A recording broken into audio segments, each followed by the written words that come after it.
Assalamualaikum warahmatullahi wabarakatuh. Halo teman-teman semuanya, perkenalkan saya Hana Nabila dengan NIM 2006700 dari kelas 2A Program Studi Pendidikan Bisnis Fakultas Pendidikan Ekonomi dan Bisnis Universitas Pendidikan Indonesia. Pada kali ini saya akan menjelaskan mengenai tata letak pada manajemen operasi. Langsung saja simak materinya. Nah, sebelum masuk ke materinya, saya akan bertanya terlebih dahulu kepada teman-teman, apa sih itu tata letak?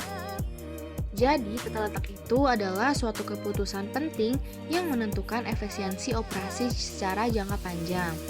Tata letak itu memiliki banyak dampak strategis karena tata letak menentukan daya saing perusahaan dalam hal kapasitas, proses, fleksibilitas, biaya, kualitas lingkungan kerja, kontak dengan pelanggan, dan juga citra perusahaan.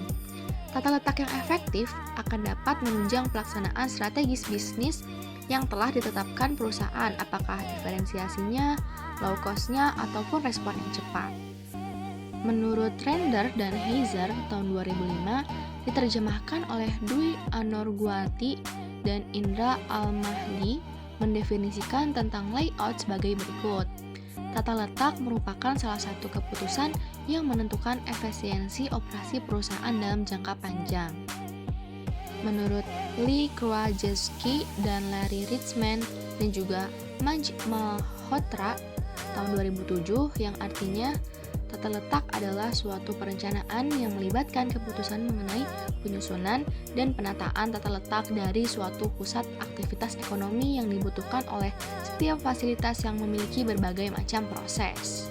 Kemudian ada tujuan dari tata letak itu sendiri adalah untuk membangun tata letak yang ekonomis yang memenuhi kebutuhan persaingan perusahaan. Secara lebih rinci, tujuan perencanaan tata letak mencakup beberapa hal. Yang pertama itu meminimumkan material holding cost. Yang kedua, efektivitas penggunaan ruang pabrik. Yang ketiga, tingkat penggunaan tenaga kerja fabrikasi. Yang keempat, mengurangi kendala kelancaran proses produksi. Dan yang terakhir itu adalah memudahkan komunikasinya. Dalam semua kasus, desain tata letak harus mempertimbangkan bagaimana untuk dapat mencapai yang pertama, utilisasi ruang, peralatan, dan orang yang lebih tinggi. Yang kedua, aliran informasi, barang, atau orang yang lebih baik. Yang ketiga, moral karyawan yang lebih baik, juga kondisi lingkungan kerja yang lebih aman. Yang keempat, interaksi dengan pelanggan yang lebih baik. Dan yang kelima, fleksibilitas. Maksud fleksibilitas di sini itu bagaimanapun kondisi tata letak yang ada sekarang, tata letak tersebut akan perlu diubah. Kemudian kita akan membahas mengenai jenis-jenis dari tata letak. Yang pertama itu tata letak produk. Jadi tata letak yang berorientasi pada produk disusun di sekeliling produk atau keluarga produk yang sama, yang memiliki volume tinggi dan juga bervariasi rendah. Produksi yang berulang dan kontinu menggunakan tata letak produk. Terdapat dua jenis tata letak yang berorientasi pada produk, yaitu lini pabrikasi dan atau perakitan. Jadi lini pabrikasi atau fabrication line ini membuat komponen seperti bahan mobil dan komponen logam sebuah kulkas pada beberapa mesin. Yang kedua itu ada lini perakitan atau assembly line, meletakkan komponen yang dipabrikasi secara bersamaan pada sekumpulan stasiun kerja. Kemudian yang kedua ada tata letak proses. Jadi tata letak yang berorientasi pada proses atau proses oriented layout dapat menangani beragam barang atau jasa secara bersamaan. Ini merupakan cara tradisional untuk mendukung sebuah strategi diferensiasi produk. Kelebihan utama dari tata letak ini adalah adanya fleksibilitas peralatan dan penugasan tenaga kerja. Dan kelemahannya itu terletak pada peralatan yang biasanya memiliki kegunaan yang umum. Yang ketiga itu ada tata letak dengan posisi tetap. Pada tata letak ini, proyek tetap berada di suatu tempat, sementara para pekerja dan peralatannya itu datang ke tempat tersebut.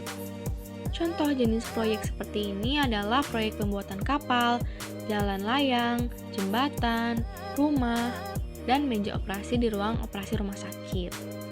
Kemudian yang keempat itu ada tata letak grup. Tata letak ini mengelompokkan produk atau komponen yang akan dibuat berdasarkan kesamaan dalam proses dan merupakan kombinasi dari tipe tata letak produk dan juga proses. Di sini diperkenalkan konsep sebagai sel manufaktur. Nah, dari keuntungan terletak grup teknologi ini adalah yang pertama, utilisasi mesin tinggi, yang kedua, gabungan antara produk layout dan proses layout dengan beberapa keuntungan. Yang ketiga, mendukung penggunaan peralatan yang umum, dan yang terakhir adalah aliran material lebih pendek. Contoh pabrik yang menggunakan tipe tata letak ini diantaranya pabrik alat dan mesin pertanian atau Alsintan, pabrik pembuatan suku cadang, pabrik perakitan seperti mobil, motor, dan juga elektronika. Kemudian yang kelima itu ada tata letak kantor. Jadi tata letak kantor ini adalah cara mengelompokkan pekerja, kelengkapan pekerja, dan ruangan dengan pertimbangan kenyamanan, keamanan, dan pergerakan informasi.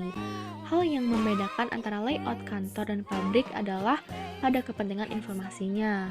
Tata letak dan fungsi kantor terus berubah akibat perubahannya teknologi.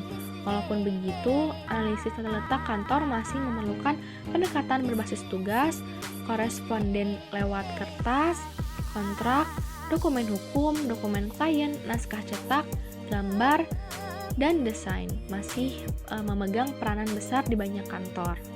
Kemudian yang terakhir ini adalah tata letak kombinasi. Jadi tata letak kombinasi ini adalah penyusunan pabrik tipe ini berdasarkan pada penggabungan dari proses tata letak, yaitu penyusunan tata letak pabrik menurut pengerjaan komponen benda kerja di mana mesin-mesin atau peralatan-peralatan disusun berdasarkan urutan pengerjaan komponen tertentu. Nah, mungkin cukup sekian materi yang bisa saya sampaikan. Semoga materi yang telah tadi saya sampaikan bisa bermanfaat bagi teman-teman semua. Mohon maaf bila banyak kekurangan dan kesalahan. Wassalamualaikum warahmatullahi wabarakatuh. Sampai jumpa di video selanjutnya.